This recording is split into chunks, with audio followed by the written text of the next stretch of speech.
governo estadual faz suas contas e já existe quem estime perdas de R$ 1 bilhão este ano por causa da pandemia. O secretário estadual de Planejamento, Aldemir Freire, é o nosso convidado hoje. Boa tarde, secretário. Boa tarde, Asno, e boa tarde aos telespectadores. As perdas estimadas até agora, aliás, já confirmadas, são de quase 500 milhões de reais. Qual é a conta que o senhor faz nesse momento até o final do ano?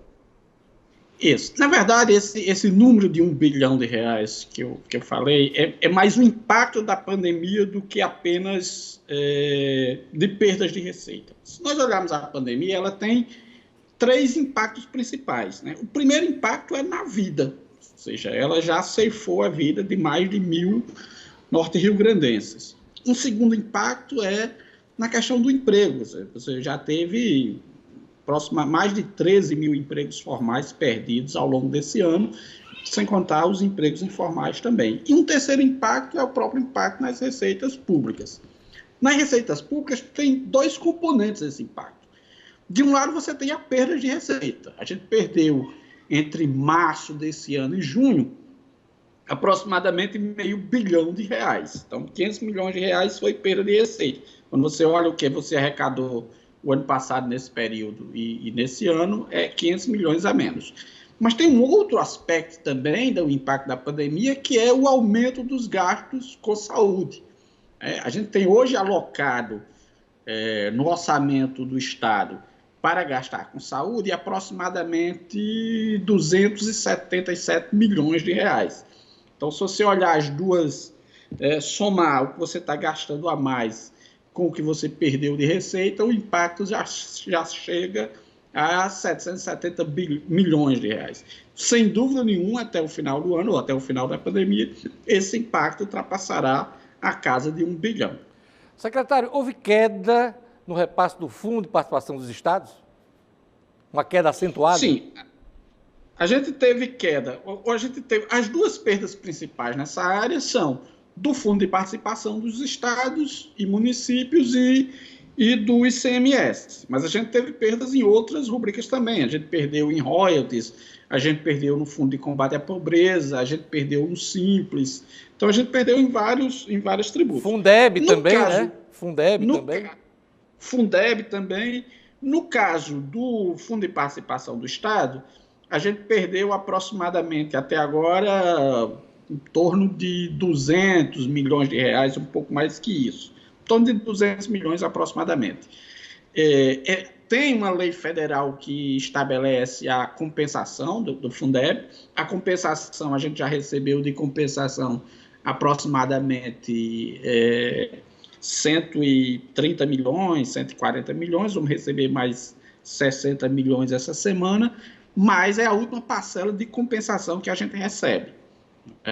E a gente não tem a perspectiva de que as perdas do FPE tenham se encerrado, nem as perdas do FPM. Tanto que existe uma demanda de prefeitos e governadores para que a compensação do FPE e do Fundo de Participação dos Municípios continue. Até porque a previsão original do governo federal, que foi publicado na MP, na medida provisória que estabeleceu essa compensação, estimou naquele momento aproximadamente 16 bilhões de reais que ia cobrir. E de lá para cá ele não utilizou esse recurso todo de compensação. Acho que só foi utilizado aí entre 8 e 9 bilhões.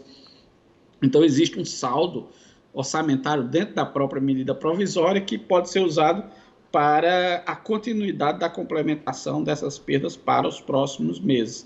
E tem a perda da própria arrecadação própria, que a gente está sofrendo também e que recebemos uma parcela de compensação de 110 milhões aproximadamente e temos outra prevista para receber dia 13. Mas até agora o que a gente recebeu é aproximadamente metade das perdas. Embora a gente reconheça que o mês mais grave de perda foi maio. Maio a gente perdeu aproximadamente 200 milhões. Junho esse volume já se reduziu, aí, mas não se reduziu tanto, mas se reduziu aí para 160, 170 milhões. E eu espero que agora em julho talvez as perdas aí fique um pouco acima de 100 milhões. Então, a gente continuará a ter perdas de receita nesse e eu acredito que nos próximos meses também. Secretário, a pergunta que não quer calar: a ajuda emergencial do governo federal será suficiente para estancar essas perdas já registradas na arrecadação do Rio Grande do Norte e, de um modo geral, nas contas públicas do Estado? Não, no momento, o que está previsto, a gente acha que não é suficiente, a menos que haja uma alteração no prazo de compensação, sobretudo do FPE. Até o momento não foi suficiente para cobrir até agora, e a minha expectativa é, mantidas as regras atuais, não havendo alteração das regras, a ajuda federal não será suficiente para cobrir todas as perdas. O que coube ao Estado, secretário? Eu queria que o senhor detalhasse para o nosso telespectador. Como é? Repita, por favor. O que coube na ajuda emergencial coube ao Estado do Rio Grande do Norte, ao governo? Olha, o Estado vai receber de compensação aproximadamente 200 milhões do Fundo de Participação, mas essa compensação do Fundo de Participação ela se encerra agora. Nós vamos receber essa semana a última parcela e vamos receber mais 440 milhões. Então, a gente deve receber aí em torno de 660 milhões nas regras atuais vigentes de compensação de receitas. Como a gente já perdeu 500, né? Então, eu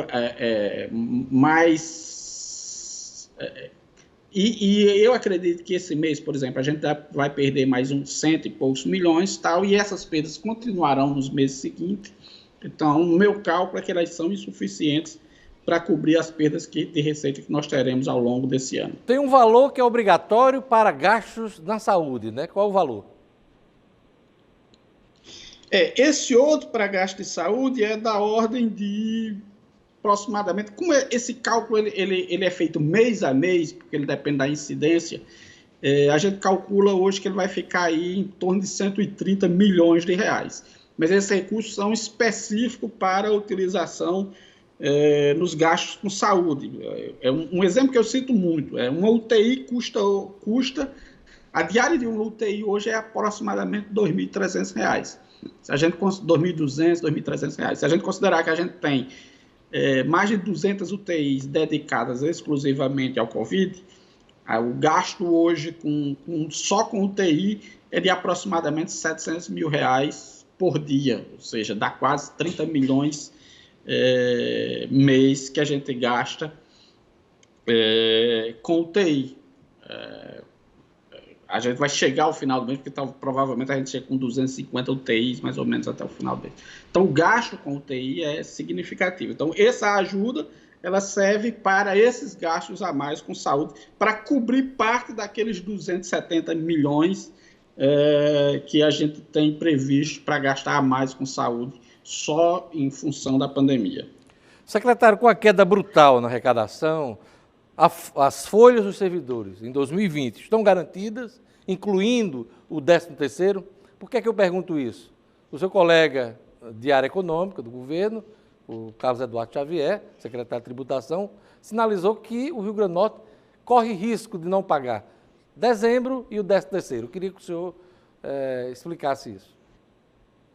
Olha, o nosso esforço é manter o pagamento dos salários pagos dentro do mês, conforme a gente fez o nosso calendário lá em janeiro e conforme a gente vem cumprindo até o presente momento.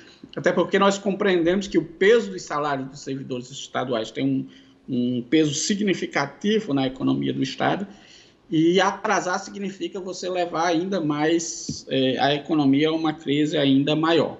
Então, no meu cenário que eu traço, e com as prioridades que a gente considera a folha como a prioridade número 1, o nosso objetivo é cumprir integralmente a folha de 2020.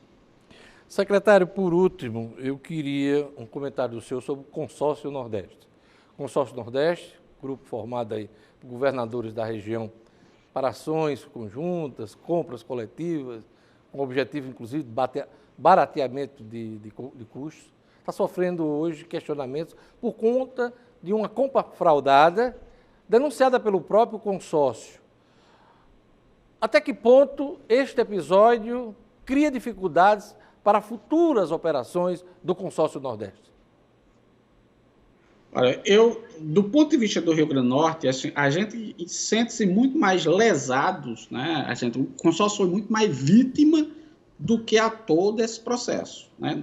Devemos lembrar, naquele momento, estava um desespero dos estados por compra de equipamento, porque o governo federal se omitiu. Enquanto todos os outros países você tinha um governo central que fazia as suas compras centralizadas e distribuía com os estados, aqui no Brasil você teve, o governo se omitiu de fazer importações de respiradores e concentrou nele, lembrando que ele inclusive confiscou respiradores comprados aqui pelo Rio Grande do Norte, que só foram liberados por decisão judicial. Naquele momento, os estados estavam num desespero significativo para a aquisição de respiradores. E a gente aqui era obrigado, era a única fonte que tinha para a gente adquirir naquele momento. Eu lembro que a gente recebeu, com 24 horas de antecedência, uma notificação do consórcio para todos os governadores do Nordeste, dizendo assim, olha, vocês têm 12 horas para mandar o recurso, porque se não mandarem o recurso, a gente não consegue garantir a compra. E a compra antecipada, ou seja, a gente fazia a transferência antecipada para o consórcio, é algo que a legislação prevê. Está previsto na legislação do enfrentamento da pandemia que você possa fazer pagamentos antecipados. E, na verdade, a gente não fez pagamento antecipado, a gente transferiu o recurso para o consórcio, porque o consórcio também precisava, para fazer a aquisição, de ter a sua própria dotação. Imagine que se essa compra tivesse tido sucesso, e todos os estados recebessem respiradores e o Rio Grande do Norte ficasse de fora, num momento em que não havia oferta de respiradores. Aliás, então, outras compras, secretário, só para... que os estados e o consórcio foram vítimas daquele momento. Mas acreditando que o consórcio, a gente, passado esse atropelo mais inicial, o consórcio é um instrumento interessante. Não existe só o consórcio aqui no Nordeste, existe consórcio de outras regiões do país. E consórcios são um instrumento moderno de gestão pública, não só entre estados, mas também entre estados e municípios e entre os próprios municípios. Que isso não sirva de modo algum para se jogar fora o bebê com a bacia, porque formação de consórcios é um instrumento eficiente e moderno de políticas públicas. Então, na sua avaliação, o consórcio Nordeste não está inviabilizado.